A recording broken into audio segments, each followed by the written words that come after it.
अगले आधे घंटे तक आपके सवालों का सबसे बड़ा मंच तैयार है।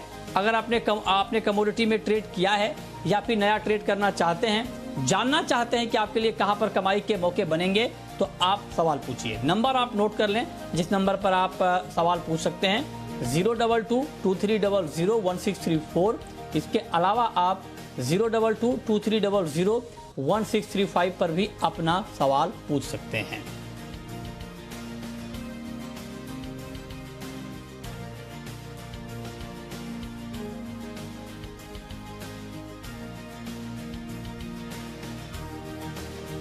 और आज हम सबसे पहले बात करेंगे एग्री मार्केट की, क्योंकि लंबे समय के बाद एग्री मार्केट में इस तरह की तूफानी तेजी का माहौल बना है। पिछली बार ऐसा माहौल एक साथ कब बना था ये शायद ही किसी को याद हो। तूफानी रफ्तार, जबरदस्त तेजी आज एग्री मार्केट में हमने देखी है। सोयाबीन 5% के आसपास की तेजी देखी है। सोयाबीन 5% के आसपास की तेजी सोयाबीन में दिखी। सरसों के दाम 5% से ज्यादा बढ़े। सोया तेल 3% से ज्यादा। चने में 4% का अपर सर्किट। ग्वार में भी 5%, ग्वारगम में भी करीब 4 से 5% की तेजी। तो एक बड़ी तेजी का माहौल आज पूरे एग्री पैक में बना है। सवाल यह है कि अचानक लॉन्ग वीकेंड के बाद जब मार्केट आज खुला तो इतनी तूफानी रफ्तार क्यों, और बाजार की ये रफ्तार कितनी टिकाऊ है, इस पर हम बिल्कुल आपको सटीक राय सुनाएंगे, दिखाएंगे, बताएंगे। हमारे साथ मेहमानों का एक बड़ा पैनल जुड़ा है। हमारे साथ है पुखराज चोपड़ा, एग्री मार्केट के जाने माने एक्सपर्ट हैं। हमारे साथ अमित खरे हैं, जीसीएल के टेक्निकल एनालिस्ट हैं और गहरी पकड़ रखते हैं टेक्निकल चार्ट पर। हमारे साथ नीरव देसाई हैं, जीजीएन रिसर्च के जुड़ रहे हैं हमारे साथ, जो तिलहन मार्केट पर बहुत ही बारीक रिसर्च करते हैं, रखते हैं। और अनुज गुप्ता हैं, फ्यूचर मार्केट का भी बताने के लिए, बीरेन वकील हैं पैराडाइम कमोडिटी का से जुड़ रहे हैं। और साथ ही हमारे साथ आज पोल्ट्री ब्रीड्स एसोसिएशन के चेयरमैन बहादुर अली भी हैं। आप सभी का बहुत बहुत स्वागत है इस खास चर्चा में। मेरा सबसे पहला सवाल पुखराज चोपड़ा जी आपसे होगा कि आज ऐसा क्या हुआ कि 5% से कम पर कोई एग्री कमोडिटी मान ही नहीं रही है?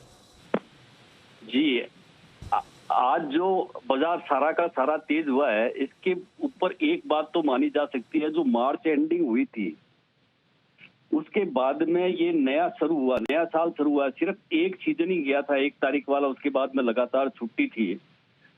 तो फॉरेन तेल तिलहन में फॉरेन विदेशी बाजार तेज होने से और दाल दलहन के अंदर चना की फसल की खराब लगातार जो रिपोर्टें आ रही थी, तो उसमें जो मार्च एंडिंग का दबाव था ना, वो दबाव निकल गया। वो दबाव निकलने से एक साथ सारी कमोडिटी में तेजी बनी।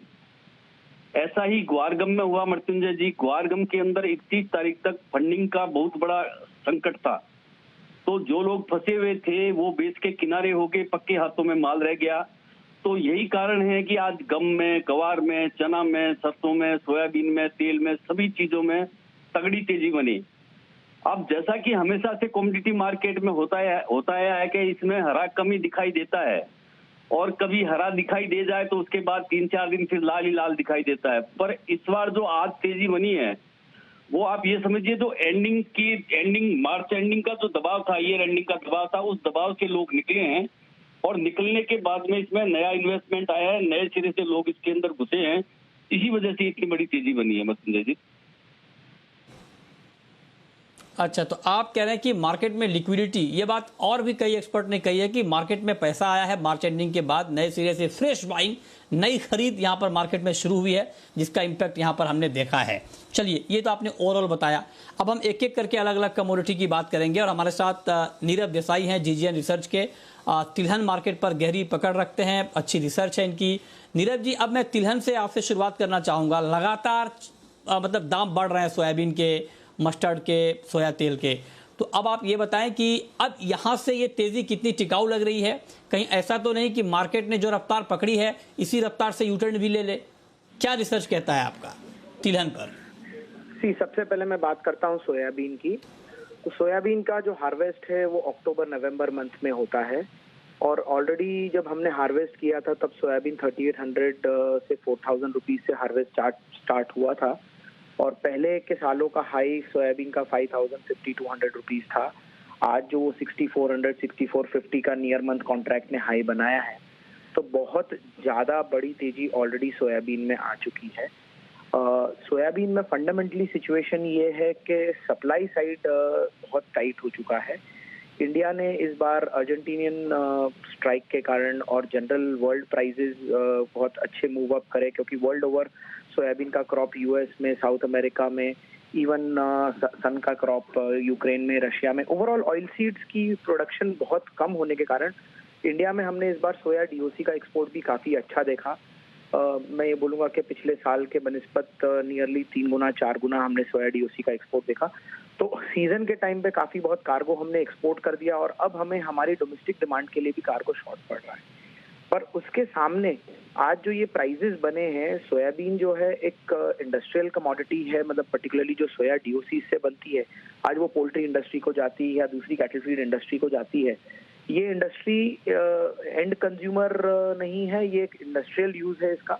तो वो भी कोशिश करेगी कि जब जब प्राइस रैली करेगा तो इसको कैसे कॉम्पनसेट कर सकते हैं, क्या इस चीज में कर सकते हैं। तो मुझे ऐसा लगता है कि सोयाबीन में 64-6500 के प्राइसेस में बहुत ज्यादा बड़ी तेजी नहीं धारनी चाहिए, क्योंकि इसके साथ सप्लाई के साथ में इसकी डिमांड भी शॉर्ट हो रही है। जहां तक की बात आती है सोयाबीन ऑयल की, सोयाबीन ऑयल काफी लंबे समय से डिस्पैरिटी में चल रहा है, क्योंकि प्राइसेस इंटरनेशनली इतने रैली कर रहे हैं। हर बार यहाँ पे मुनाफा वसूली आ रही है इंपोर्टर्स की, और साथ में मस्टर्ड का भी प्रेशर हमारे यहाँ पिछले 1.5 महीने से 1 महीने से चल रहा था। बट ओवरऑल वो डिस्पैरिटी थोड़ी सी कवर होती दिख रही है जैसे ही मस्टर्ड का प्रेशर थोड़ा कम हुआ है। आज की सिचुएशन में भी सोयाबीन ऑयल डिस्पैरिटी पे है इंटरनेशनल मार्केट से, और आने वाले समय में महीने 1.5 महीने के बाद हमें काफी बड़ा डिपेंडेंस हमारा इंपोर्ट पे रहेगा। तो सोयाबीन ऑयल ओवरऑल सपोर्टेड रहेगा और रैली भी कर सकता है। बात करेंगे मस्टर्ड की, मस्टर्ड का क्रॉप इस साल अच्छा रहा है। मैं समझता हूँ कि मार्केट बहुत ज्यादा बड़ा क्रॉप गिन रहा है, पर इसकी सिचुएशन भी सोयाबीन जैसी हो सकती है। आज हम इस मस्टर्ड को एक्स्ट्रा क्वांटिटी गिन के, एक्स्ट्रा क्रश करके उसका एक्सपेलर का रिफाइंड भी बना रहे हैं। कच्ची घानी को हम सोया रिफाइंड से सस्ता भी बेच रहे हैं। कच्ची घानी सोया रिफाइंड से करीब करीब 150 से 250 रुपए प्रीमियम पे चलती है प्रति 10 किलो। आज की तारीख में कच्ची घानी तेल 10 रुपए 20 रुपए 10 किलो पे सस्ता बिक रहा है सोयाबीन ऑयल से। तो काफी बड़ा सेल्स कच्ची घानी ऑयल का आ रहा है। साथ में ही मस्टर्ड एक्सपेलर रिफाइन होकर बड़ी क्वांटिटी में सोया रिफाइंड और अदर रिफाइंड ऑयल्स को रिप्लेस कर रहा है। तो ये सब सिचुएशन को देखते हुए आज तो हम मस्टर्ड इंडियन ऑयल मार्केट को थोड़ा दबा रहा है, पर आगे जाके हमें मस्टर्ड की डिमांड के लिए और मस्टर्ड की रिक्वायरमेंट के लिए ही मस्टर्ड शॉर्ट पड़ सकता है, ऐसा मुझे लगता है। तो आने वाले समय में मैं सबसे ज्यादा अच्छा इजाफा मस्टर्ड में देखता हूँ, जो अभी हाल 5800 5700 से सीजन स्टार्ट हुआ, नीचे में 5500 गया, अभी 6100 6150 गया। इसमें काफी अच्छा अप मूव आ सकता है, 6200 6400 भी देख सकते हैं। और अगर जो international edible oil prices better रहे तो जैसे मैंने आपको कहा कि मस्टर्ड कच्ची घानी जो अपने टिपिकल प्रीमियम पे 150-200 रुपए की जाए, तो वो 6400 से ऊपर भी हमें आने वाले टाइम में या ऑफ सीजन में देखने को सकता है। ठीक है, ये आपने बहुत ही डिटेल में बताया कि सोयाबीन में आपने कहा कि यहाँ से बहुत बड़ी तेज़ी नहीं है, लेकिन मस्टर्ड में और सोया तेल में तेज़ी की संभावना बनी हुई है। अब अमित खरे जी, आप जरा ये बताएं, ये तो तिलहन की बात हो गई, टेक्निकल चार्ट पर आप अब ये बताएं कि चने में भी हमने आज एक बड़ी तेज़ी देखी और 5200 के पार चला गया अप्रैल का कॉन्ट्रैक्ट भी, और मई के कॉन्ट्रैक्ट में तो ऑलरेडी काफ़ी तेज़ी है और 5270 के भी ऊपर है। तो अब आप ये बताएं कि टेक्निकल चार्ट पर आपको चने का प्राइस अभी क्या लग रहा है? अमित खरे जी। नमस्कार मृत्युंजय भाई, सही में हमने बहुत अच्छी रैली देखी। अभी 2-3 दिन में कीमतें लगभग 300 पॉइंट के आसपास ऊपर आ चुकी हैं। चने में अभी ट्रेडर्स को खरीदारी का ही रुख बना के चलना चाहिए। चना मई वायदा जो कि अभी 5270 के आसपास बंद हुआ, इसमें 5250 5230 के आसपास खरीदारी करनी चाहिए। 5230 पर आज इसमें एक अच्छा ब्रेकआउट आया है, मई वायदा चने की बात कर रहे हैं हम, तो 5250 के आसपास खरीद करके इसमें हमें 5350 से लेकर 5400 रुपए तक के टारगेट लेके चलने चाहिए। और थोड़ा सा बड़ा अगर इसको एक्सटेंड करके चलें तो इसमें 5500 से लेकर 5550 के टारगेट भी हमें शॉर्ट टर्म में देखने को मिल सकते हैं। और ट्रेडर्स को इसमें 5160 रुपए का एक स्टॉप लॉस लेके चलना चाहिए। ओके, तो आप ये कह रहे हैं कि अभी चने में तेजी की संभावना और है और भी दाम यहाँ पर बढ़ सकते हैं, तो आप यहाँ पर ट्रेड ले सकते हैं बाइंग का। अब जरा बीरेन जी, आपसे समझना चाहूंगा सर, ग्वार में भी आज बहुत जबरदस्त तेजी आई और ग्वार का मार्केट तो लंबे समय से सुस्त पड़ा हुआ था, लेकिन आज अचानक से जान लौटी है ग्वार में। ग्वार के ऊपर क्या कमेंट होगा आपका सर, और क्या ग्वार में और तेजी की उम्मीद अभी की जाए? बीरेन जी। गुड इवनिंग मृत्युंजय जी।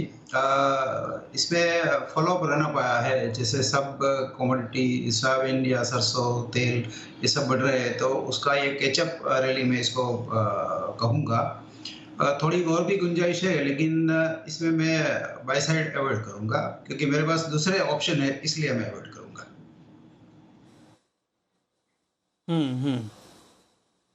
ओके, तो ये रहा है आपकी ग्वार के ऊपर कि ग्वार में अभी क्या होना चाहिए। और एक छोटा सवाल पुखराज जी आपसे मैं ये जानना चाहता हूं कि ये रैली अभी आपके हिसाब से मतलब क्या कंटिन्यू रहेगी, मतलब आगे को लेकर के आपका क्या व्यू नजरिया है अभी मार्केट के ऊपर? देखिए, मुझे नहीं लगता कि मृत्युंजय जी इस तरह की रैली एग्री कम्युनिटी में कंटिन्यू रह सकती है, मुझे नहीं लगता। क्योंकि एग्री कम्युनिटी में इस तरह की रैली चलती है तो ये फिर कोई न कोई इस पे आवाज आनी शुरू हो जाती है, क्योंकि ये एग्री कम्युनिटी के अंदर बहुत ज्यादा तेजी की संभावनाएं बना के रखना भी ठीक नहीं है, क्योंकि इसकी एक लिमिट है। उस लिमिट के बाद में इसमें आप समझ लीजिए सरकारी हल्ला गुल्ला हो या किसी तरह की और बातचीत हो, ये आनी शुरू हो जाती है। तो मुझे नहीं लगता कि ये कोई बहुत ज्यादा लंबा चलने वाली चीज है, बहुत लंबा नहीं चलेगा। अच्छा, चलिए, ये जो आपने हल्ला गुल्ला की बात की सर कि जब दाम बढ़ते हैं तो हल्ला गुल्ला शुरू हो जाता है, तो देखिए हल्ला गुल्ला शुरू हुआ है। और वो खबर ये है कि all India poultry breeds association ने पीएम को चिट्ठी लिखी है और चिट्ठी लिखकर ये कहा है कि सोयाबीन का जो वायदा कारोबार है उसको तत्काल प्रभाव से रोका जाए, क्योंकि इसमें सट्टेबाजी हो रही है, दाम बढ़ रहे हैं और दाम बढ़ने से जो पोल्ट्री फीड है उसकी दिक्कत आ रही है, वो महंगा हो रहा है और जो पोल्ट्री फार्मर्स हैं उनको बहुत दिक्कत आ रही है, फार्मिंग बंद करनी पड़ रही है। ये तमाम तरह की दिक्कतें हैं। और ये भी कहा है कि 12 lakh tonne duty free soybean import की मंजूरी मिले, इस तरह की बात कही गई है, चिट्ठी लिखी गई है। और इस पर बातचीत करने के लिए हमारे साथ all India poultry breeds association के चेयरमैन बहादुर अली इस वक्त जुड़ रहे हैं। बहादुर अली साहब, बहुत बहुत स्वागत है आपका। किसानों को अच्छा भाव मिल रहा है सोयाबीन का, आपको क्या दिक्कत आ रही है? आपने ऐसा क्यों चिट्ठी लिखी है कि वायदा कारोबार को बंद कर दिया जाए? किसानों को तो अच्छा भाव मिल रहा है सोयाबीन का इस बार। अच्छा, लगता है हमारा संपर्क उनसे टूट गया है, लेकिन आपको बता दें कि ये डिमांड की गई है कि 12 lakh tonne duty free soybean import की मंजूरी मिले, ताकि जो पोल्ट्री फार्मर्स हैं उनको थोड़ा कम के भाव पर फीड मिल जाए, पोल्ट्री फीड, ताकि वो ठीक से फार्मिंग कर पाएँ। उनकी ये दलील है कि चूँकि दाम बहुत बढ़ गए हैं, लिहाजा बहुत महंगा हो गया है पशु चारे की कीमत, और इससे बड़ी दिक्कत आ रही है फार्मिंग में। 3 महीने में सोयाबीन के दाम 32% और 6 महीने में 56% से ज़्यादा दाम बढ़े हैं। तो इस तरह की दलील यहाँ पर दी गई है और इसीलिए all India poultry breeds association ने पीएम को चिट्ठी भी लिखी है और चिट्ठी लिखकर ये 2 महत्वपूर्ण मांग की है। एक तो वायदा कारोबार बंद करने की और दूसरी मांग ये है कि 12 lakh tonne duty free soybean import को मंजूरी दी जाए। ये 2 बड़ी डिमांड एसोसिएशन ने रखी है। देखते हैं इसके ऊपर आगे क्या होता है। लेकिन हाँ, एग्री मार्केट में ज़बरदस्त तेज़ी का माहौल बना हुआ है, इसमें कोई शक नहीं है। तूफानी रफ्तार आज हमने मार्केट में देखी है, लंबे समय के बाद इतनी ज़बरदस्त तेज़ी आज कीमतों में दिखी है। चलिए, बहुत शुक्रिया पुखराज चोपड़ा जी, बहुत शुक्रिया आपका। नीरज देसाई जी, आपका भी बहुत शुक्रिया। अमित खरे जी, आपका भी बहुत शुक्रिया। छोटा सा ब्रेक लेंगे, लेकिन उससे पहले गोल्ड और सिल्वर ये 2 महत्वपूर्ण काउंटर हैं। इस पर अनुज जी, आपका क्या व्यू होगा सोने चांदी के ऊपर? क्या सोने चांदी में आज बाइंग का मौका है? मृत्युंजय जी, गुड इवनिंग। हमने लास्ट वीक काफ़ी अच्छी रिकवरी गोल्ड सिल्वर में देखी थी, क्योंकि जिस तरीके से फंडामेंटल डेवलप हुए हैं गोल्ड में एक अच्छी रिकवरी देखने को मिली है। हमें लगता है कि आज के ट्रेडिंग सेशन में गोल्ड सिल्वर में ट्रेंड पॉजिटिव रहेगा। तो गोल्ड के लिए हमारा बाय का ट्रेड रहेगा कि करंट रेट से गोल्ड में बाय कर सकते हैं। स्टॉप लॉस 45,000 का रहेगा, टारगेट करीबन 45,800 तक देखने को मिल सकता है। और सिल्वर के अंदर भी करंट रेट से खरीदारी की जा सकती है। स्टॉप लॉस 63,800 का लगाएं, टारगेट 66,000 से लेकर 66,500 तक देखने को मिल सकता है। क्योंकि जिस तरीके से गोल्ड में हमने वीकली रिकवरी देखी है, मुझे लगता है कि इस हफ्ते भी गोल्ड में ये रिकवरी कंटिन्यू रहेगी। और इंटरनेशनल मार्केट में एक्सपेक्टेड है गोल्ड का भाव करीबन 1750 से लेकर 1755 डॉलर तक के लेवल को टेस्ट कर सकता है। तो डॉलर में वीकनेस और जो कोरोना वायरस केस बढ़े हैं उससे सेफ हेवन डिमांड गोल्ड में देखने को मिल रही है। तो और टेक्निकल पॉइंट ऑफ व्यू से भी एक अच्छी रिकवरी देखने को मिली है। तो फंडामेंटल और टेक्निकल दोनों ही हमें लगता है कि गोल्ड सिल्वर के लिए फेवरेबल है। खरीदारी का ट्रेड यहाँ पर बनाया जा सकता है। अच्छा, तो आप कह रहे हैं कि फंडामेंटल और टेक्निकल दोनों बुलियन मार्केट के लिए अभी सपोर्टिव हैं, तो आप कह रहे हैं कि बाई करके चलना ठीक रहेगा। और अब हम बात कर लेते हैं क्रूड की। क्रूड का मार्केट 4400 के नीचे आ गया है। 121 रुपए की तेज गिरावट इस वक्त दिख रही है और करीब करीब 0.3% दाम नीचे आ गए हैं। 4393 ये लेवल है MCX पर कच्चे तेल का। बीरेन जी, हालांकि ओपेक ने और नॉन ओपेक की जो मीटिंग हुई उसमें ये तय हुआ कि आगे उत्पादन में बढ़ोतरी की जाएगी, और दूसरी तरफ कोरोना का कहर भी बढ़ रहा है दुनिया भर में, उससे डिमांड घटने की चिंता बढ़ गई है। तो आपको लगता है कि ये गिरावट कच्चे तेल की ओर बढ़ सकती है? सप्लाई थोड़ा इम्प्रूव होगा आगे, लेकिन डिमांड रिकवरी भी काफी अच्छी लग रही है। अनलॉकडाउन खास करके अमेरिका में जिस हिसाब से है, री काउंट बढ़ रहा है, तो वो देखते हुए मैं इसमें थोड़ा बाय साइड जाने का आज चांस लूंगा। करंट रेट पे 4400 के आसपास 4350 का स्टॉप लॉस रहेगा। अपसाइड में 4530 का हम टारगेट रख सकते हैं। ओके, ये राय आपकी हो गई कच्चे तेल के ऊपर। आपका क्या व्यू है, अगर कोई पोजिशनल ट्रेड लेना चाह रहा हो अनुज जी इस भाव पर कच्चे तेल में, तो क्या करना चाहिए?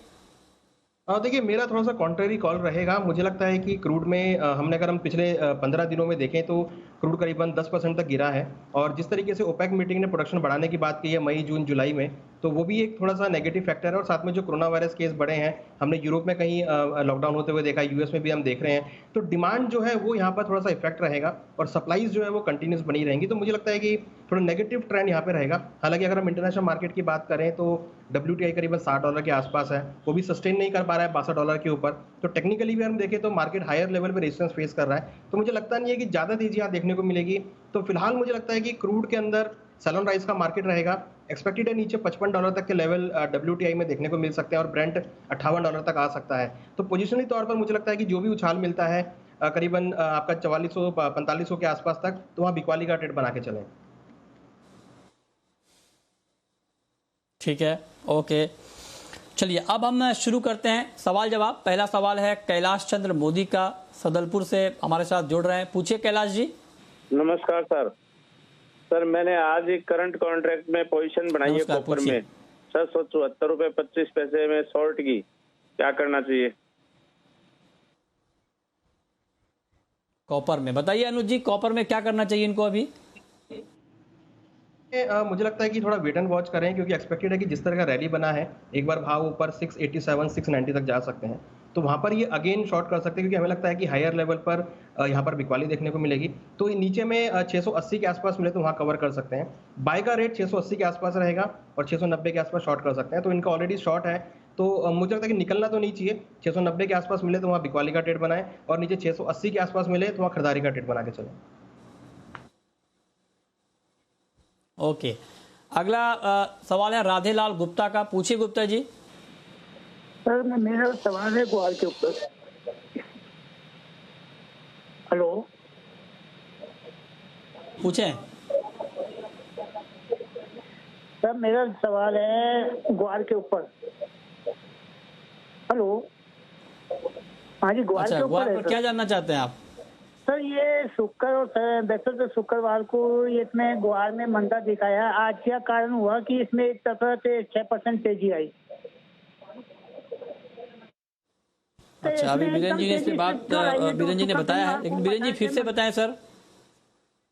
पहला कारण तो ये है कि आज से ग्वार की सर्किट लिमिट 4% से बढ़ के 6% की गई है।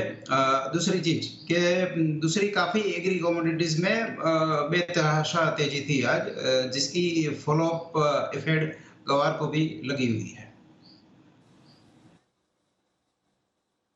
ओके, अगला सवाल गोपाल का है, चुरू राजस्थान से है हमारे साथ। पूछिए Gopal ji.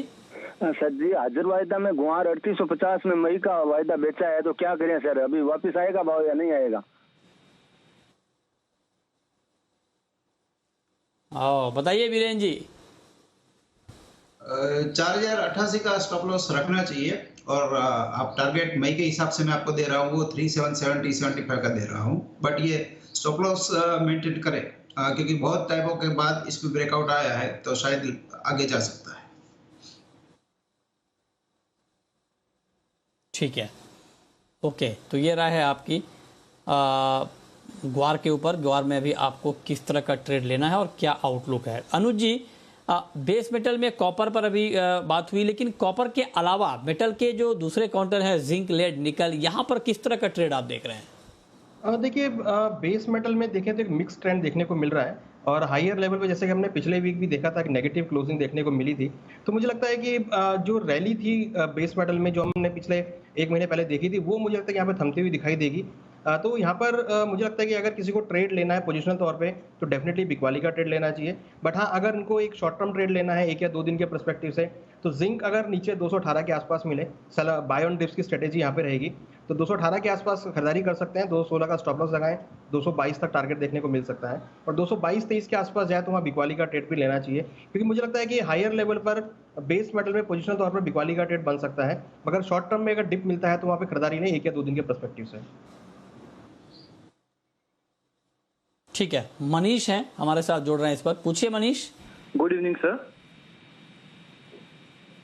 Hello, good evening, पूछिए। जी, मैंने सोया रिफाइन अप्रैल जी सुन रहा हूँ, पूछें। सोया रिफाइन ऑयल को मैंने ना 1100 रुपए के अंदर 6 लोट बेचे हैं, तो उसके अंदर मेरे को बताएंगे ये कब तक मंदी आ जाएगी? बताइए अनुज जी। देखिए सोया ऑयल अगर हम पूरे एडिबल ऑयल को देखें तो अभी फिलहाल एक पॉजिटिव ट्रेंड में चल रहा है, तो मुझे लगता नहीं है कि अभी जल्दी से कोई ऐसी गिरावट देखने को मिलेगी, क्योंकि जो फंडामेंटल फैक्टर है वो भी थोड़े से लॉन्ग टर्म और चल सकते हैं। तो शॉर्ट में रहना फायदेमंद नहीं है। मुझे लगता है कि इनको शॉर्ट से निकल जाना चाहिए। बेशक आप वेट करें मगर शॉर्ट अभी ना क्रिएट करें, क्योंकि जो ट्रेंड बना है वो पॉजिटिव है और पॉजिटिव ट्रेंड में शॉर्ट करना मुझे लगता है कि एक अच्छी स्ट्रेटेजी नहीं है। थोड़ा वेट एंड वॉच करें, फंडामेंटल में कुछ चेंज हो या फिर क्रॉप का एस्टिमेट दोबारा रिवाइज होके आए तो आप शॉर्ट कर सकते हैं। मगर फिलहाल टेक्निकल चार्ट से मुझे लगता नहीं है कि शॉर्ट की पोजीशन रखनी चाहिए। बेटर है कि आप, हमें लगता है कि यहाँ से आपको निकल जाना चाहिए शॉर्ट से। ओके, ठीक है। और अब वक्त है रैपिड फायर राउंड का।